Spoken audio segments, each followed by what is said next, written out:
أشهد أن لا إله إلا الله وحده لا شريك له وأشهد أن محمدا عبده ورسوله أما بعد فأعوذ بالله من الشيطان الرجيم بسم الله الرحمن الرحيم الحمد لله رب العالمين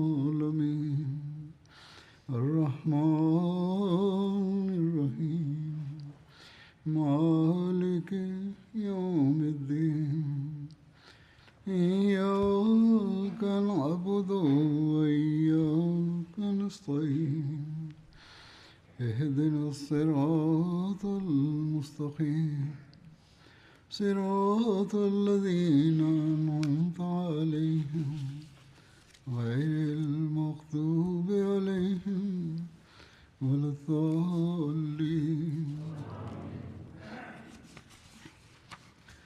وأقسموا بالله جهد أيمانهم وأقسموا بالله جهد أيمانهم لئن أمرتهم ليخرجن قل لا تقسموا طاعة معروفة إن الله خبير بما تعملون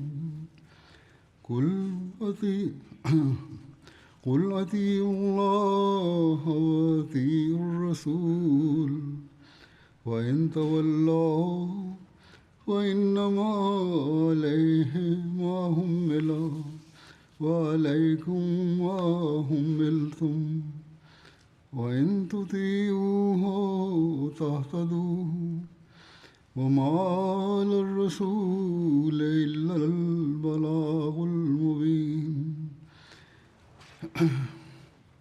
وعد الله الذين آمنوا منكم وعملوا الصالحات ليستخلفنهم في الأرض كما استخلف الذين من قبلهم ولا يمكنن لهم دينهم الذي ارتضى لهم ولا يبدلنهم من بعد خوفهم أمنا يعبدونني لا يشركون بي شيئا ومن كفر بعد ذلك فأولئك هم الفاسقون وأقيموا الصلاة وآتوا الزكاة وأطيعوا الرسول لعلكم ترحمون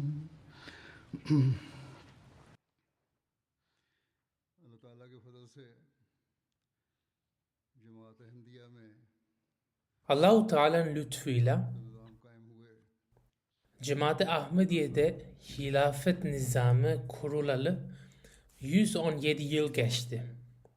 Bu nizam 1908 yılında kuruldu ve Allah-u Teala'nın vaatlerini ve Peygamber Efendimiz sallallahu aleyhi ve sellemin verdiği gaybi habere uygun olarak tesis edildi. بہت بڑا احسان ہے Bu Allah-u Teala'nın Ahmediye cemaatine büyük bir lütfudur ki biz Allah tarafından müjdelenen bir nizamın parçasıyız. کہ مسیح و مہدی کی آمد کے بعد Mesih ve Mehdi'nin gelişinden sonra İslam'ın ikinci diriliş devrinin başlayacağı Allah-u Teala tarafından bildirilmişti ve bu dönemde hilafet nizamı da yeniden başlayacaktı. صلی اللہ علیہ وسلم نے بڑے واضح طور پر Peygamber Efendimiz sallallahu aleyhi ve sellem açık ve net bir biçimde bunu ilahi gaybi haber olarak bildirmiştir. وہ یہ ہے Peygamber Efendimiz sallallahu aleyhi ve sellemin hadislerinde yer alan gaybi haber şöyledir. پھر وہ اس کو اٹھا لے گا اور خلافت علی منہاج نبوت Aranızda peygamberlik bulunacak. Allah ne zamana kadar isterse devam edecek. Sonra Allah onu da kaldıracak. Sonra peygamberlik yolunda hilafet olacak. Allah ne zamana kadar isterse devam edecek. Sonra Allah onu kaldıracak. Sonra dişleyici, eziyet verici padişahlık olacak. Allah ne zamana kadar isterse devam edecek. Sonra Yüce Allah onu ortadan kaldıracak. Sonra zor kullanarak iktidarı ele geçiren padişahlık yani diktatörlük olacak. Yüce Allah ne zamana kadar isterse o devam edecek. Sonra Yüce Allah onu ortadan kaldıracak. Sonra tekrar peygamberlik yolunda hilafet kurulacak. Bundan sonra Hz. Resulullah sallallahu aleyhi ve sellem sustu. Dolayısıyla bu Peygamber Efendimizin bir gaybi haberidir ve Allahu Teala'nın lütfuyla Hz. Mesih-i Maud'un gönderilmesinden sonra İslam'ın ikinci diriliş devri başlamıştır. Onun vefatından sonra ise hilafet dönemi başlamıştır. Okuduğum ayetlerde bu konuyla ilgilidir. Allahu Teala şöyle buyurmaktadır. Onlara emrettiğinde evlerinden mutlaka çıkacaklarına dair kuvvetli yeminler ettiler. De ki, yemin etmeyin, belli olacak şekilde itaat edin. Şüphesiz Allah yaptıklarınızdan daima haberdardır. De ki, Allah'a itaat edin, peygambere de itaat edin. Eğer yüz çevirirlerse, bu peygamber ancak yükümlü tutulduğundan sorumludur. Sizler de ancak yükümlü tutulduğunuzdan sorumlusunuz. Eğer ona itaat ederseniz, hidayete erirseniz, peygamberin görevi ancak mesajı açık olarak ulaştırmaktır. Allah aranızdan inanan ve yerli yerinde iyi işler yapanlara kesin söz vermiştir. O kendilerinden öncekilere halife kıldığı gibi onlara da yeryüzünde halife kılacaktır ve onlar için beğendiği dinlerini mutlaka güçlendirecektir. Korkulu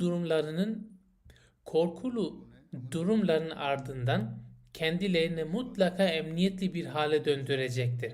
Onlar bana ibadet edecekler ve hiçbir şeyi bana ortak koşmayacaklar.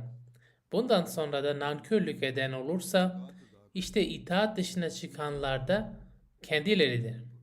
Hepiniz namazı ayakta tutun, zekat verin ve peygambere itaat edin ki merhamet edilesiniz.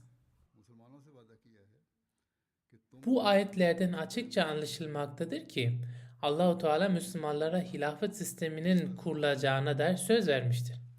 Hulefai Raşidin dönemi 30 yıl sürdü. Ancak Allahu Teala'nın vaadi sadece 30 yıllık bir dönem için değildi. Aksine bu tam ve kapsamlı bir vaattı. Peygamber Efendimiz sallallahu aleyhi ve sellem de bunun açıklamasını yapmıştır. Okudum hadiste belirtildiği üzere hilafet nübüvvet yolunda olacak, ardından padişahlık olacak, sonra dişleyici padişahlık yaşanacak ve nihayet tekrar nübüvvet yolunda bir hilafet tesis edilecekti. Bu da Mesih-i Maud'un zamanında kurulacaktı. Öyleyse biz Ahmedi Müslümanların bu gerçeği hep aklında tutması gerekir. Bizler Hz. Mesih-i Maud Aleyhisselatü Vesselam'a iman ederek Allah'ın emirlerine uymaya dair bir söz vermiş bulunuyoruz. Bu ahdin bir şartı da şudur ki bizler daima hilafete bağlı kalacağız. Allah-u Teala da bu hususa dikkatimizi çekmiş, bizi bu konuda yönlendirmiş ve tavsiyede bulunmuştur. Bu hususta Peygamber Efendimizin de sözü vardır. Dolayısıyla bizler hilafete bağlı kaldığımız sürece Allah'ın lütf ve nimetlerine mazhar olmaya devam edeceğiz. Ancak bunun da bazı şartları vardır. Nitekim Allah-u Teala ayetlerde de bu şartlara işaret etmiştir. Bu nedenle bu şartları yerine getirmek de bizim için zaruridir. Bu şartların açıklanmasına geçmeden önce hilafetin devamlılığı hakkında Hz. Mesih-i Maud'un sözlerini de aktarıyorum. Kendisi El-Vesiyet adlı risalesinde şöyle buyurdu. Kısacası Allah-u Teala iki çeşit kudretini gösterir. İlk olarak nebilerinin elleriyle kendi kudretini gösterir. İkincisi bir nebinin ölümünden sonra zorluklar baş gösterdiği ve düşmanların da kuvvet kazandıkları ve artık bu iş bozulmuştur diye düşünmeye ve bu cemaat artık yok olup gidecek diye inanmaya başladıkları bir zamanda, hatta cemaatteki insanların bile tereddüde düştükleri ve bellerinin kırıldığı, aralarından bazı şanssızların mürted olma yollarını benimsemeye başladıkları bir durumda, Yüce Allah ikinci defa çok büyük kudretini gösterir ve düşmekte olan o cemaati korur. İşte sonuna kadar sabreden, Hz. Ebu Bekir'in zamanında olduğu gibi Yüce Allah'ın bu mucizesine görür. İşte o zaman Hz. Resulullah sallallahu aleyhi ve sellemin vefatı zamansız bir ölüm olarak algılandı ve birçok köylüler, akılsız köylüler mürted oldular. Ashab-ı kiram bile üzüntülerinden divaneler gibi oldular. O zaman Yüce Allah Hazreti Ebu Bekir Sıddık'ı halife tayin ederek ikinci defa kudretinin bir örneğini gösterdi ve İslam'ı yok olurken kurtardı ve korudu. Böylece وَلَا يُمَكِّنَنَّ لَهُمْ دِينَهُمُ الَّذِي ارْتَضَى لَهُمْ وَلَا يُبَدِّلَنَّهُمْ مِنْ بَعْدِ خَوْفِهِمْ اَمْنًا ayeti kerimesinde verdiği sözü yerine getirmiş oldu. Yani korkularından sonra biz tekrar onları kökleştirip kuvvetlendireceğiz. Hz. Musa aleyhissalatu vesselam zamanında da aynı durum yaşanmıştı.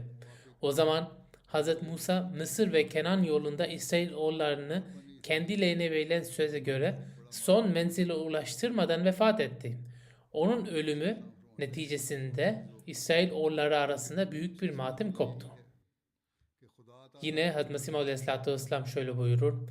Onun için ey benim sevgili dostlarım, öteden beri Allah'ın sünneti şudur ki, o daima iki kudretini gösterir ki muhaliflerin iki yalancı sevincinin yok edildiği görünsün.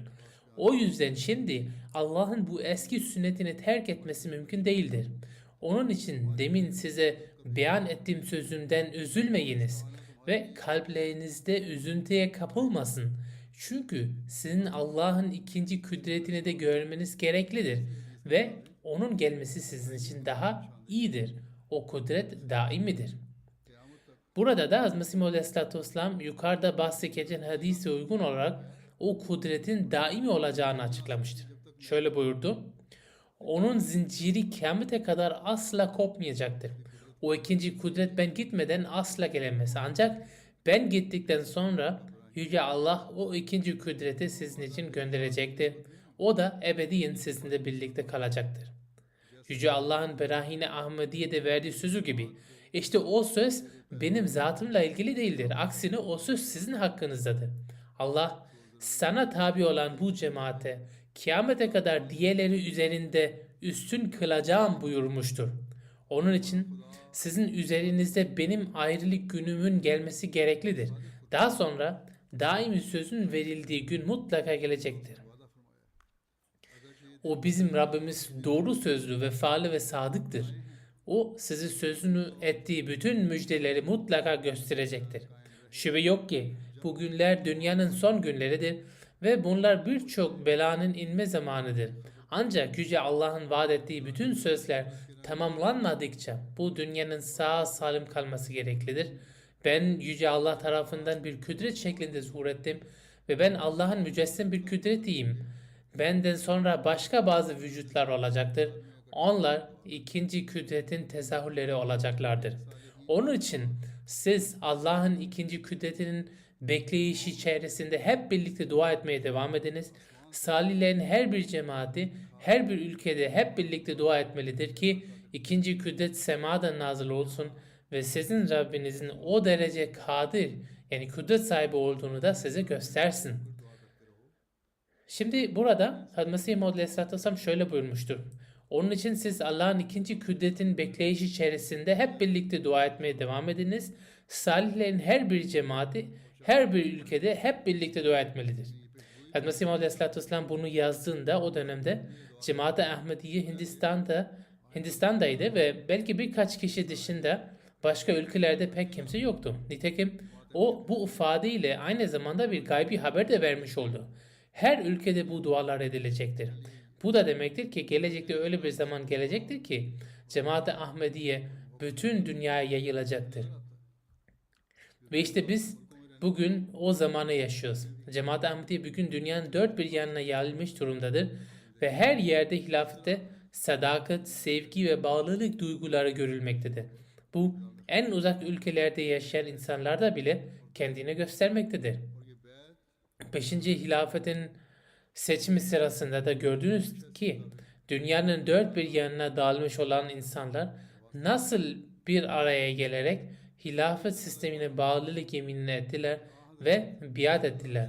İnşallah bu biat gelecekte de devam edecektir. İnsanlar bu bağlılığı sürdürmeye devam edecekler ve Allahu Teala da bu bağlılığa karşılık olarak vaat ettiği üzere bizlere lütfetmeye devam edecektir. Çünkü bu Allahu Teala'nın bir vaadidir. Bu Peygamber Efendimiz sallallahu aleyhi ve sellem verdiği bir gaybi haberdir.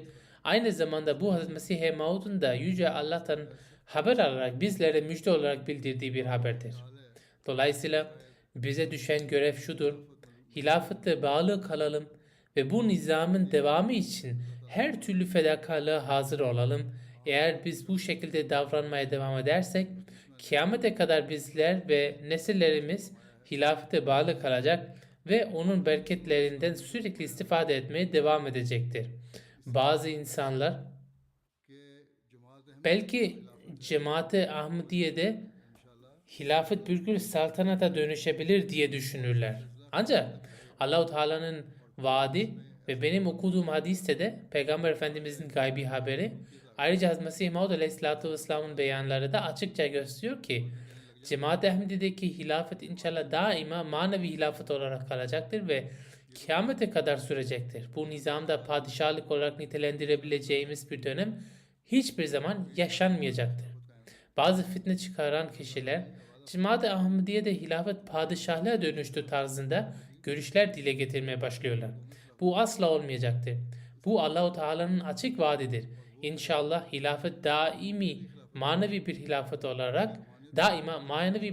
olarak devam edecektir. Allahu Teala şöyle buyurmuştur: sizin içinizde de önceki ümmetlerde olduğu gibi hilafet kuracağım. Eski hilafetler bir padişah hilafeti değildi.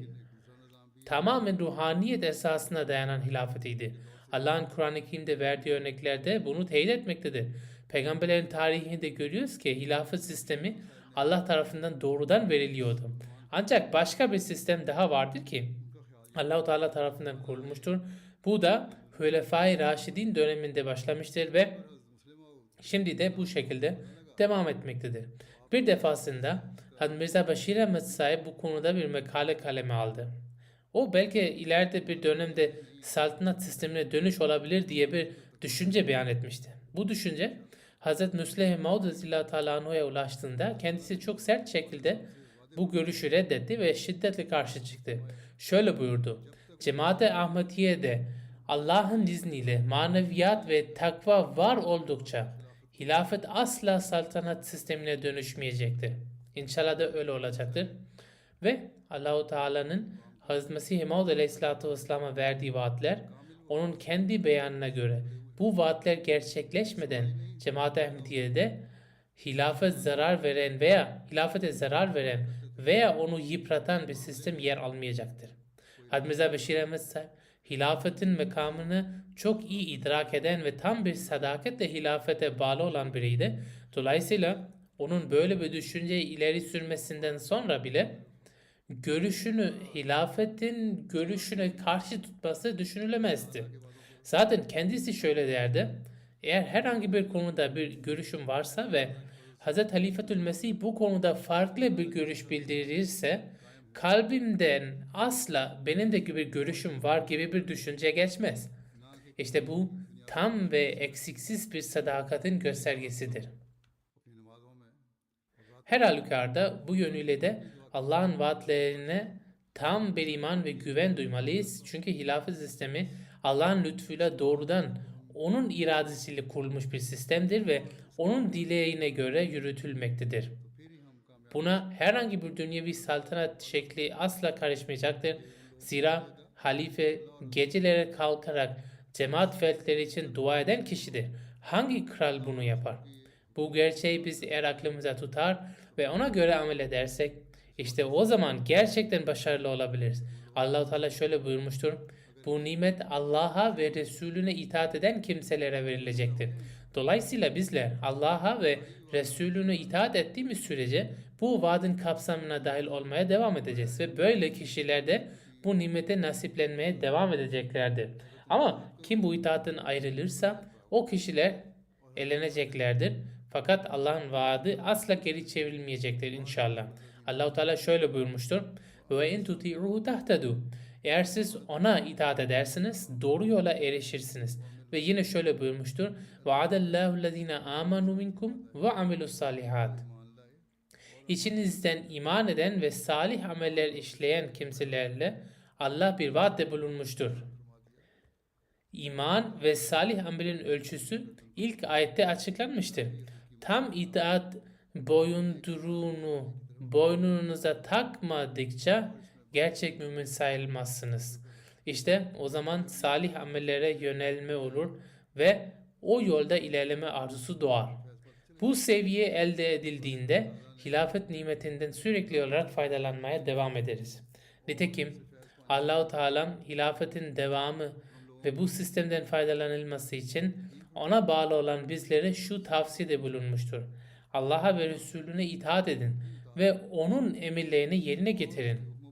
Müslümanların tarihine baktığımızda ve Peygamber Efendimizin hadislerine göre görüyoruz ki İslam dünyasında gerçek hilafet yani Hulefai Raşidin dönemi ancak o dönemdeki Müslümanların tam bir itaat içinde olmaları sayesinde devam etti. Ne zaman ki itaatten sapmalar başladı, o zaman hilafetten de mahrum kaldılar.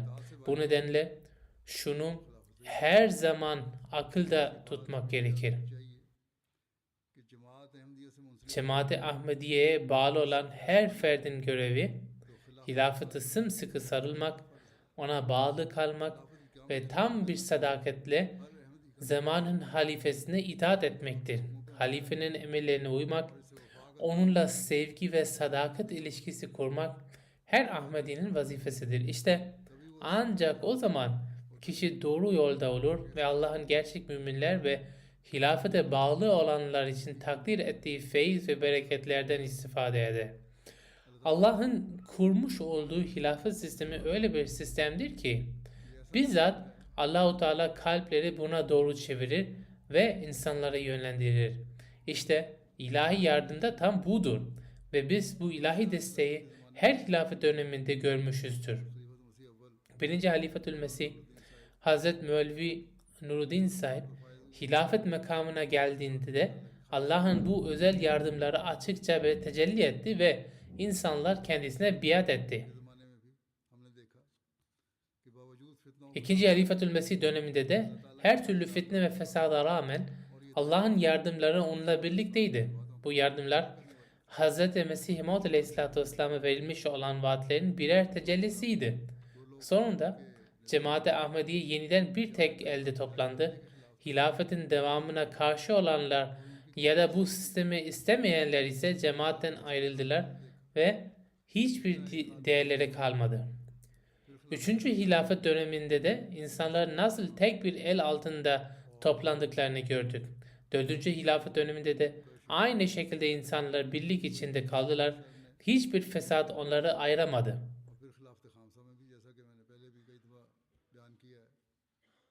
Şimdi 5. hilafet döneminde de daha önce defalarca ifade ettiğim gibi dünyanın 4000 yanındaki insanlar birleşti. Bu eşi benzeri olmayan bir örnektir. Uzak diyarlardaki insanlar hilafete öyle bir sadakat gösterdiler ki buna benzer bir örnek bulmak neredeyse imkansızdır. Bugün dünyaya baktığınızda ancak Cemaat-i Ahmediye'nin tek bir nizam altında toplandığını görebiliriz. Allah'ın lütfuyla hilafete alan bu bağlılık sayesinde cemaat büyük nimetlere mazhar olmaktadır. Düşmanlar özellikle Pakistan'da ve bazı başka ülkelerde Ahmediye cemaatine karşı büyük zulümler yaparlar. Bu doğrudur. Ancak buna rağmen cemaat mensupları imanlarına sıkı sıkıya bağlı kalmaktadır. Bu sıkıntılar onları dinlerinden uzaklaştıramamıştır. Aksine Allahu Teala bu sadakate karşılık cemaat mensuplarına ve onların nesillerine nimetler yağdırmaktadır ki bu nimetlerin bir benzeri yoktur.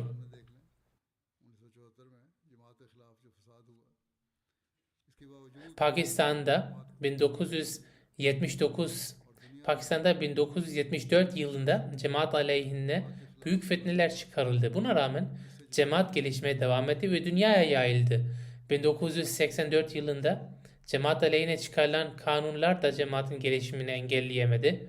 O dönemde Halife Hazretleri'nin Pakistan'daki merkezi olan Rab'tan ayrılmak zorunda kaldı. Ama bu ayrılış cemaatin ilerleyişini durduramadı. Aksine hilafet gölgesinde Allah'ın lütflarının yağmur gibi yağdığı yeni bir dönem başladı.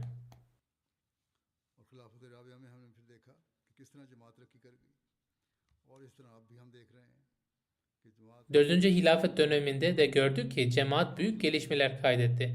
Şimdi de aynı şekilde cemaat gelişmeye devam etmektedir. Düşman ne kadar zulüm yaparsa yapsın. Özellikle 2010'dan sonra camilerimize büyük çaplı saldırılar düzenlediler. Birçok Ahmadi şehit edildi. Zaman zaman şehadetler yaşanmaya devam etti. 5. hilafet döneminde de birçok Ahmadi şehit edilmiştir. Ancak Allah'ın lütfuyla insanların imanları sarsılmamış, aksine güçlenmiştir. İmanları sadece korunmakla kalmamış, daha da kuvvetlenmiştir. Elbette bazı zayıf imanlılar geri çekilmiş olabilir ama çoğunluk imanında sebat göstermekte ve Allah-u Teala da onlara nimetlerini sunmaktadır. Onlara yurt dışına çıkma imkanı tanınmış, böyle de dünyevi nimetler de onlara verilmiştir.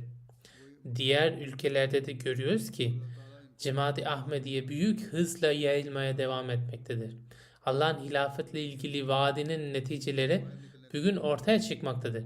Bugün 213-214 ülkede Cemaat-i Ahmediye'nin teşkilatı kurulmuştur. Allah'ın lütfuyla sadık müminlerin cemaatleri oluşmuştur. Uzak diyarlarda yaşayan insanlar bile hilafete öyle bir sevgi ve bağlılık göstermektedir ki bu hayranlık uyandırmaktadır. Daha önce defalarca anlattım. Afrika'nın uzak köylerinden insanlar her türlü zorluğa rağmen hilafete bağlılıklarını korumaktadırlar. Örneğin Burkina Faso'da Dori bölgesinde 8-9 Ahmadi şehit edildi.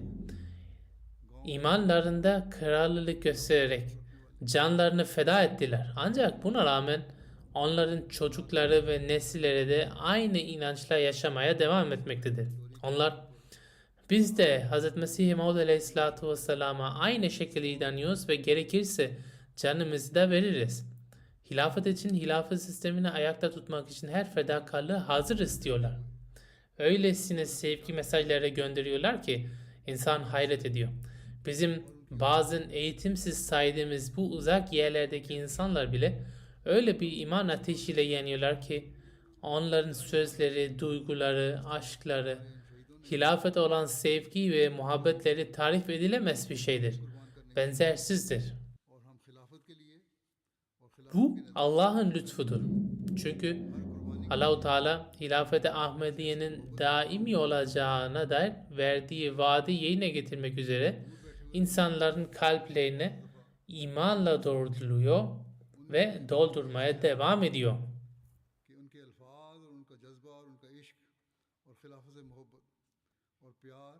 Afrika'nın bir ülkesinde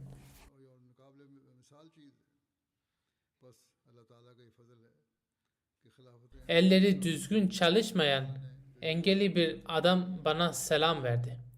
Elimi öyle sıktı ki sanki elim artık ezilmiş gibi zannetti. O kadar büyük bir sevgi gösterdi ki hayrete düştüm. Daha önce hiç tanışmamışız ama hilafet sevgisi öylesine derin ki insanlar gözyaşları içinde sarılıp ağlıyorlardı. Önceden tanışıklık yoktu ama o bağlılık tarifsizdi. Onlar şöyle söz veriyorlar: biz Hilafet-i Ahmediye'yi ayakta tutmak için her fedakarlığa hazırız. Bu sadece bir söz değil, biz bunu yerine getirmeye kararlıyız. Her yıl binlerce mektup alıyor. Küçük çocuklardan kadınlara, gençlerden yaşlılara kadar mektuplarda muazzam bir sevgi ifade ediliyor. O kadar yoğun bir sevgi ki Allahu Teala bu insanların kalplerine hilafete, cemaate, Hazreti Mesih Maud Aleyhisselatu Vesselam'a nasıl bu denli bir sevgi yerleştirmiş ve İslam'ın yükselişi için bu insanların kalplerine nasıl bir aşkla yerleştirmiş diye insan hayret ediyor. मोहब्बत का इजहार हो रहा होता है और ऐसी ऐसी मोहब्बत के नज़ारे हैं जिसे देखकर इंसान हैरान हो जाता है कि किस तरह अल्लाह İşte bu Allah'ın Hilafet-i Ahmediye vesilesiyle kurmuş olduğu düzendir. Allahu Teala bu düzeni devam ettirmek için bizlere şöyle buyuruyor: eğer sizler bu sistemde kalmak istiyorsanız salih amellerle donanmalı, iyi işler işlemelisiniz. Ancak o zaman bu sistemden sürekli feyiz alabilirsiniz. Allahu Teala bu ayetlerde şunu da buyurmuştur ki imanlarında ilerleyen bu kimseler asla şirk koşmazlar. O halde bizim için her zaman her türlü şirkten uzak durmak da çok önemlidir.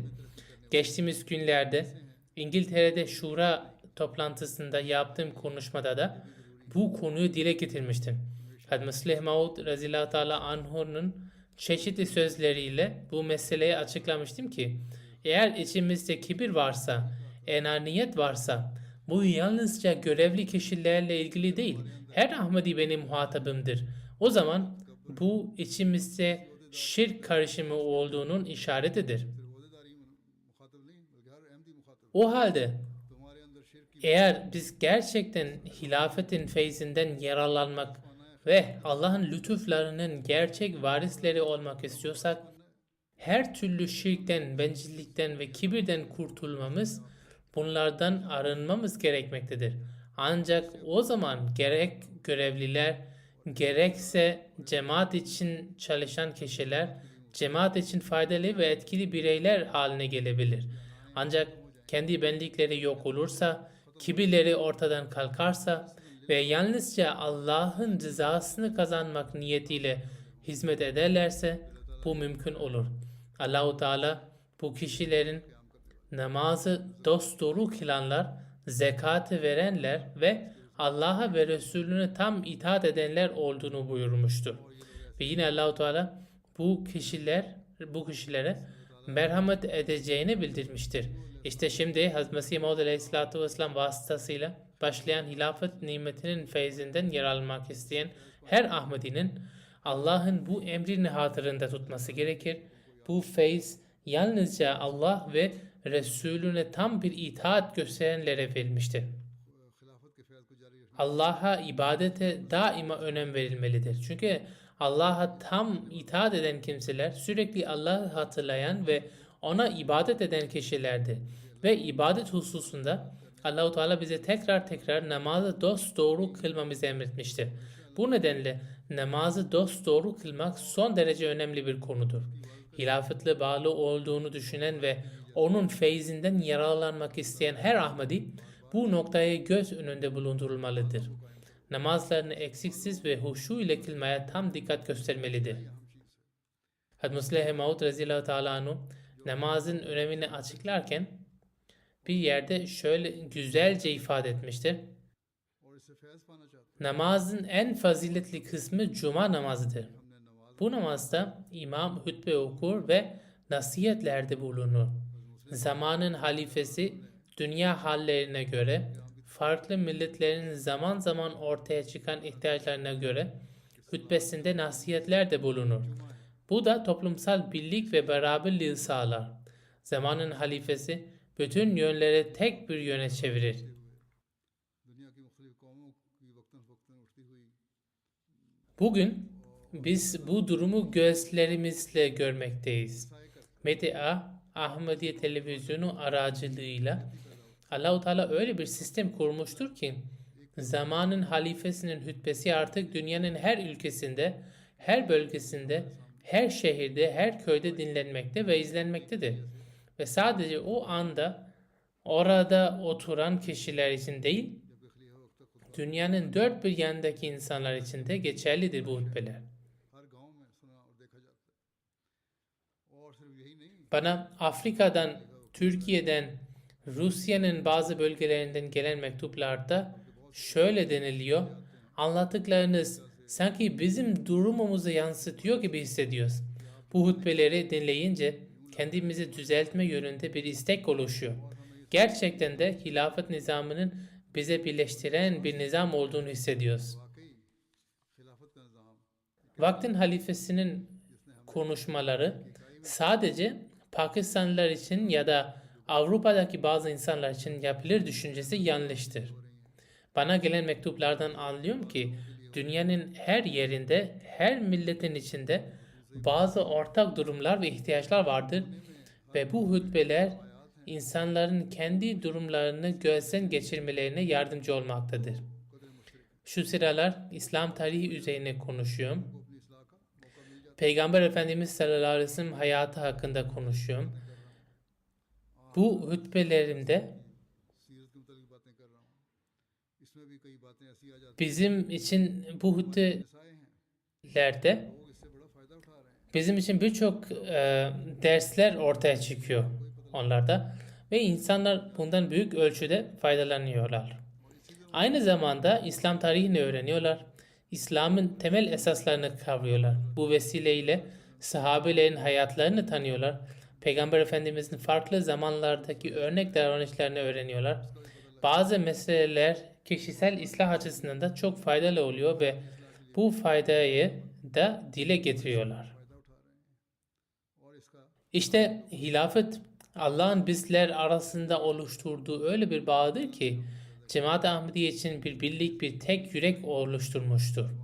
Dünyanın 215 ülkesinde yaşayan her Ahmedi bu sistemle bir bütün haline gelmiştir ve kendi nefsi islahına çalışmaktadır. Allah-u Teala zekatın verilmesini de emretmiştir. Bu malların temizlenmesi için çok önemlidir. Sadece zekat değil, diğer mali fedakarlıklar da buna dahildir. Bugün biz görüyoruz ki sadece Cemaat-i Ahmediye'nin eliyle bu mali sistem yürütülmektedir. Halife Ebu Bakır'ın rehberliğiyle dünyadaki bağışlar ve zekat sayesinde cemaat mensuplarının ve cemaatlerin ihtiyaçları karşılanmaktadır. Bir ülkede eksiklik varsa başka bir ülke aracılığıyla bu eksiklik giderilmektedir. Afrika'da insanlar büyük fedakarlıklar yapmaktadır. Ancak şartları gereği giderleri gelirlerinden çok fazladır. Bu nedenle dış ülkelerden oraya mali destek gönderilmekte. Bu destekle okullar, hastaneler, cemaat merkezleri ve camiler yapılmaktadır. Cemaat nizamı yürürlüktedir.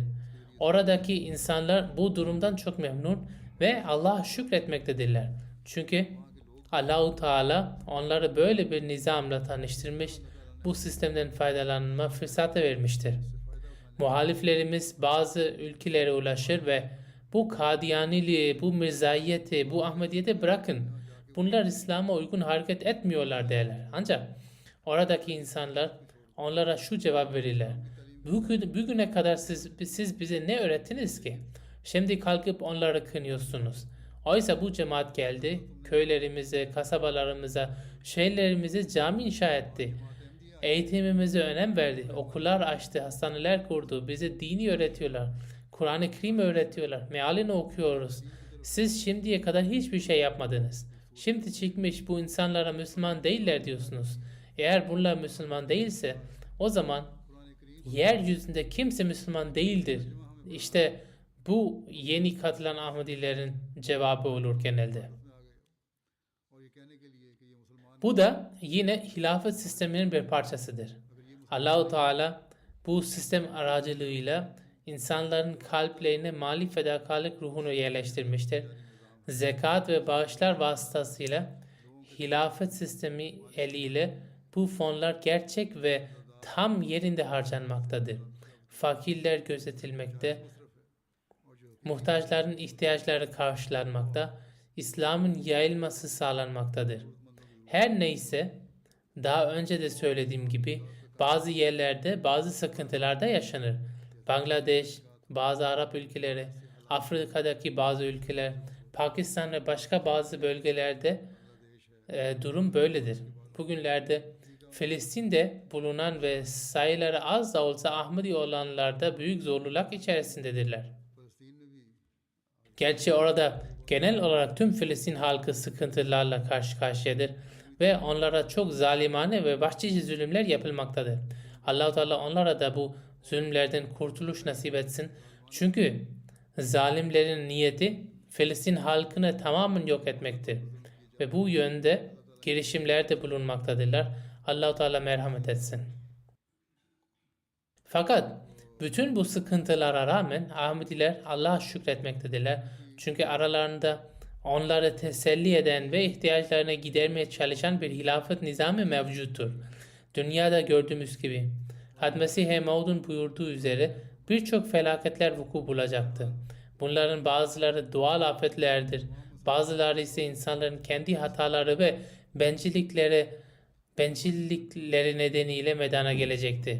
Nitekim artık insanların enaniyet ve hataları yüzünden dünya fitne ve fesada bulaşmış, savaşlara sürüklenmiştir. Eğer insanlar şimdi de Allah-u Teala'ya yönelmezlerse, Hz. Mesih-i Maud Aleyhisselatü Vesselam'ın defalarca haber verdiği büyük bir yıkım dünyayı saracaktır. Bu sebeple hilafet nizamına bağlı olanların görevi bu duruma dikkat etmektir. Biz hem kendimizi hem de dünyayı bu yıkımdan kurtarmakla yükümlüyüz. Ve bu sorumluluğu taşıyan kimse bunu başarmak için çaba sarf edecektir. Çaba da şudur ki dünya insanlarını Allah'a yönlendirmeye gayret etmek, ilahi mesajı ulaştırmak için sahip olduğu tüm imkan ve yetenekleri seferber etmek, bunun için malını, canını ve zamanını feda etmeye her zaman hazır olmaktır. Aynı şekilde her Ahmedi Allah ile olan ilişkisini öyle bir noktaya taşımalıdır ki Allah'ın özel lütufları onun üzerine olsun. Bu lütuflar sayesinde kişi Allah'a daha da yakınlaşır. Allah'a yaklaşan kişi ise yalnızca dünyayı kurtarmakla kalmaz. Aynı zamanda kendi neslini de kurtarır ve kendisine de felaketlerden korur. Çünkü bu felaket ve yıkımlar giderek daha da karmaşık hale gelmektedir. Ve ileride nasıl bir hal alacağını insan hayal bile edemez. Bu yüzden şunu her zaman aklımıza tutalım ki artık dünyanın kurtuluşu yalnızca Hilafet-i Ahmediye'ye bağlanmıştır. Hilafet-i Ahmediye Allahu Teala'nın Resulullah sallallahu aleyhi ve selleme verdiği ve yine Resulullah'ın da geleceğine müjdelediği nizamının bir parçasıdır, bir devamıdır. Bu nizam Mesih-i Maud Aleyhisselatü Vesselam aracılığıyla başlayacaktı. Dolayısıyla Hilafet-i Ahmediye insanı Allah'a ulaştıran bir zincirdir. Onun nizamını kurmak için bir vesiledir. Her Ahmedi bu hedef için çaba göstermelidir. Eğer biz bu yönde hareket edersek, Allah-u Teala da bize kendi lütuflarının varisi kılacaktır. Bu öyle lütuflar olacaktır ki, dünyada başka hiçbir topluluk bu derece lütfa mazhar olamaz. Şimdi Hz. Mesih Maud Aleyhisselatü Vesselam'ın bir alıntısını sunuyorum. Hz. Mesih Maud Aleyhisselatü Vesselam şöyle buyurur. Allah'ın sizi zayi edeceğini sakın düşünmeyin. Siz Allah'ın eliyle toprağa ekilen bir tohumsunuz. Allah bu tohum filizlenip serpilecek, her taraftan dal budak salacak ve bir gün koskocaman ağaç olacak buyurmaktadır. Ne mutlu Allah'ın bu sözüne iman edene ve zaman zaman maruz kaldığı iptilalardan korkmayana. Biat sözünüze sadık olup olmadığınız konusunda Allah'ın sizi denemesi için iptila gereklidir. Herhangi bir iptila esnasında tökezleyen Allah'a hiçbir zarar veremez ve talihsizliği onu cehenneme kadar sürükler. doğmaması onun için daha hayırlı olurdu. Lakin deprem mahiyetinde olan musibetler, olayların estirdiği fırtınalar, milletin alayları ve dünyanın nefret dolu muamelesine rağmen son gününe kadar sabır edenler muzaffer kılınacak ve bereket kapıları onlara açılacaktır. Allah bana hitaben cemaatine haber ver ki iman edenler yani nifak, ikiyüzlülük, korkaklık ve dünya sevgisini imanlarına katmayanlar ve itaatin en küçük derecesinden dahi mahrum olmayan iman sahipleri Allah'ın sevdiği kimseler olup kademe sıdk üzerindedirler buyurdu. Dolayısıyla dediğim gibi Allah-u Teala'nın lütfudur ki dünyanın her köşesinde, her ülkesinde Allah Cemaat-i Ahmediye'ye ve Hz. Mesih Maud Aleyhisselatu Vesselam'a ve Hilafet-i Ahmediye'ye öyle insanlar nasip etmiştir ki bu insanlar fedakarlıklarında sürekli olarak ilerlemektedirler. Ve biz Allah'ın Hz. Mesih Maud Aleyhisselatu Vesselam'a verdiği sözlerin yerine geldiğini gözlerimizle görüyoruz. Hz. Mesih Maud Aleyhisselatü Vesselam şöyle buyurmuştur. Allah-u Teala bana şöyle vaat etmiştir. Allah bana vaat ettiklerinin hepsini yerine getirene kadar bu dünya sona ermeyecektir. Bu vaatlerin bazıları benim hayatımda, bazıları da benden sonra gerçekleşecektir. Ve biz bugün de görüyoruz ki Allah-u Teala bu vaatleri yerine getirmeye devam etmektedir. Hilafet nizamına bağlı olanlar da bunu bizzat gözlemlemektedirler. İnşallah bundan sonra da buna tanık olmaya devam edecekler.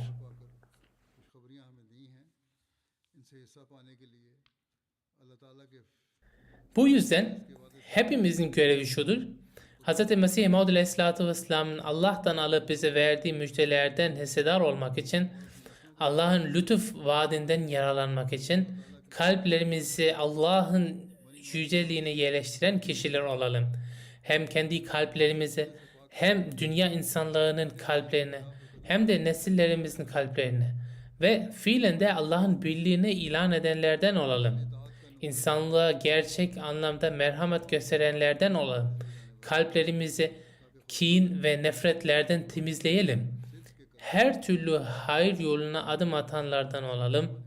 İmanlarımızı koruyanlardan olalım. Tam itaat örneği sergileyenlerden olalım ve imanımızı sürekli artıranlardan olalım ki Allah-u Teala katında ayaklarımız sadakat üzere sabit kılsın ve biz onun vaat ettiği lütuflardan faydalanabilelim. Allah-u Teala bizi buna muvaffak kılsın. Aramızdan her biri Hilafet-i Ahmediye'nin devamı için her türlü fedakarlığa hazır olsun. Farklı zamanlarda, farklı yan kuruluşlarda antlar vardır. Onların üyeleri de bu sözlerini yerine getirenlerden olsun. Allah-u Teala hayatlarımıza öyle bir dönem nasip etsin ki biz dünya üzerinde Allah'ın vahdaniyetinin bayrağının her yerde dalgalandığını ve insanların toplu halde Hz. Resulullah'ın kölesi olmaya geldiğini ve Allah'ın tam anlamıyla itaatkar kulları olmaya çabaladığını görelim. Ve işte o zaman bizim için gerçek sevinç günü olacaktır. İşte o zaman Allah-u Teala'nın hilafet vaadinin bereketlerinden faydalanıyoruz diyebileceğiz ve bu dünyayı yıkımdan kurtaracak olan günler olacaktır. Allah-u Teala bizlere hem kendi İslam'ımıza hem de onun mesajını dünyaya ulaştırma şevkine nasip etsin. Amin. Namazdan sonra 2 cenaze namazı da kıldıracağım. İlki merhum muhterem Kurmay Albay Dr. Pir Muhammed Muniz sahiptir. Kendisi Rabva'daki Fazlı Ömer Hastanesi'nin yöneticiliğini de yapmıştı. Geçtiğimiz günlerde 85 yaşında vefat etti. İnna lillahi ve inna ileyhi raciun. Allah'ın lütfuyla Musi'ydi. Dr. Bey 1963 yılında bizzat biat ederek cemaate katılmıştı. Daha sonra 1967 yılında vasiyet nizamına katıldı. Onun örnek davranışlarını görerek anne babası da 1991 yılında biat etme şerefine nail oldular. Kurmay Albay Pir Muhammed Muniz sahip görevinden emekli olduktan sonra Multan bölgesinde naib emir olarak hizmet etme saadetine nail oldu. 2004 yılında Rabbaha taşındı ve emeklilik sonrası vakf yaptı. Fazlı Ömer Hastanesi'nde genel dahiliye doktoru olarak hizmet verdi. Bir süre sonra hastane müdürü olarak atandı. Bu görevde 12 yıl boyunca büyük bir içtenlik, özveri ve merhametle hizmet etti. 2017 yılında sağlık durumunun elverişli olmaması nedeniyle müdürlükten ayrıldı ancak doktor olarak hastanede hizmet etmeye devam etti ve kulak burun boğaz bölümünde görev yaptı. Vakıf-ı Zindagi olarak da 19 yıl boyunca cemaat hizmeti yaptı. Eşi Emetül Malik sahibi ki kendisi Hz. Dr. Mir Muhammed İsmail Saim torunudur şöyle diyor. Son derece şefkatli bir baba, merhametli bir eşti ve tüm akrabalarıyla iyi ilişkiler içerisindeydi. Cemaatle ve hilafetle çok güçlü bir bağ vardı. Vakfını son derece dürüstlükle yerine getirmeye çalışırdı. 60 yıllık eşim olarak söyleyebilirim ki çok yumuşak huylu, मेरे वालदैन का और मेरे बहन भाइयों का और अपने वालदैन का ख्याल herkesin hakkını gözeten biriydi. Anne babama ve kardeşlerime kendi anne babasına gösterdiği ilgiyi eksiltmeden sürdürürdü. İnsanlığa hizmet her şeyden önce gelirdi. करते थे कि लोगों के काम फाइलों के साथ हैं, जो मर्जी फाइलें बंद कर दें, लेकिन मेरा काम इंसानों से के साथ है, मैं उनसे डील करता हूँ और उनकी ज़रूरियात का ख्याल रखना मेरा फ़र्ज़ है। एक दिन कहते हैं कि मैं Evine geç geldiği günler olurdu. क्यों आए हैं, तो Sorardım, neden geç kaldın? Cevabın şöyle derdi. İnsanlarla ilgileniyor. Dosyalarla ilgilenir gibi davranamam. Bu birebir muamele ile olur. Onların ihtiyaçlarını gözetmek benim görevim. Bir gün çok geç saatte eve geldi. Sebebini sorduğumda şöyle dedi. Hastanede çalışan bir temizlik görevlisinin ameliyatı vardı. Onunla ilgilenecek kimsesi yoktu. Bu yüzden onun yanında kaldım ki bakımıyla ilgilenebileyim. Teheccüd namazına devam eden, oruç ve nafile ibadetlere düşkün bir kişiydi. Özellikle her perşembe günü oruç tutardı.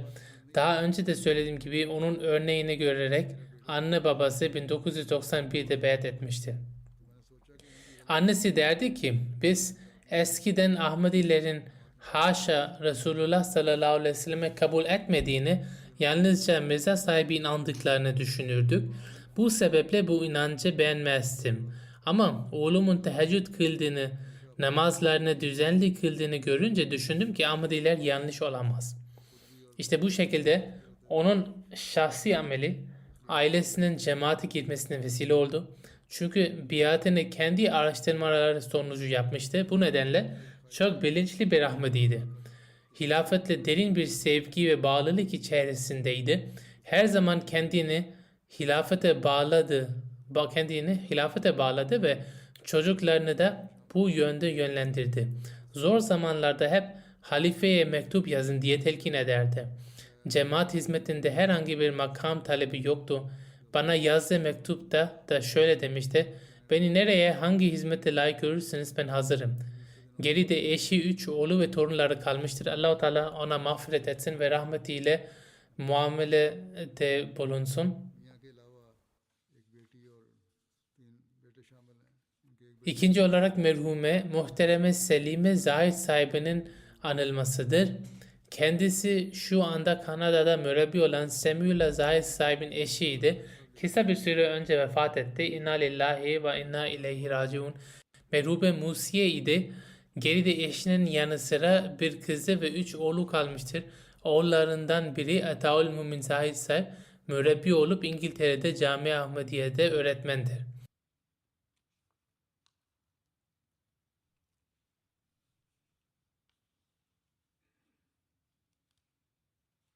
नहीं जायद मोहम्मद जायद साहब की वालिदा Ataul Mumin Zahid sahibin babası şöyle yazıyor. Eşimin annesi hiç abartmadan yaklaşık 60-70 çocuğa Kur'an-ı Kerim öğretti. Onun vefatından sonra eşim de yani sözünü ettiği merhume bu işe devam etti ve birçok kişiye Kur'an-ı Kerim öğretti. और कुरान करीम पढ़ाती रहीं, बल्कि बहुत सारे अहले हदीस Hatta birçok ahli hadis ve ehli sünnet mensubu da açıkça çocuklarımıza Kur'an-ı Kerim'i bu hanım öğretti derdi. Yine eşi şöyle yazıyor. O bahtiyar bir kadın, sade tabiatlı, vefakar ve hizmet severdi. Her zaman başkalarına hizmet eder, ihtiyaç sahiplerini kendisine tercih ederdi. Oğlu Ataul Mumin Zahid diyor ki, zorluk içinde bile muhtaçlara kendi nefsinden öncelik verirdi. Allahu Teala ona mağfiret etsin ve rahmetiyle muamelede bulunsun. Amin.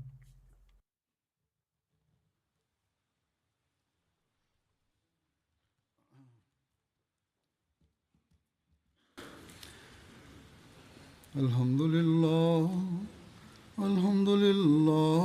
nahmaduhu ve nestainuhu ve nestağfiruhu ve nu'minu bihi ve netevekkalu aleyh ve na'udzu billahi min şururi enfusina ve min seyyiati a'malina. Men yahdihillahu fela mudille lehu ومن يضلله فلا هادي له ونشهد أن لا إله إلا الله ونشهد أن محمدا عبده ورسوله عباد الله رحمكم الله إن الله يأمر بالعدل والإحسان وإيتاء ذي القربى وينهى عن الفحشاء والمنكر والبغي يعظكم لعلكم تذكرون اذكروا الله يذكركم وادعوه يستجب لكم ولذكر الله أكبر.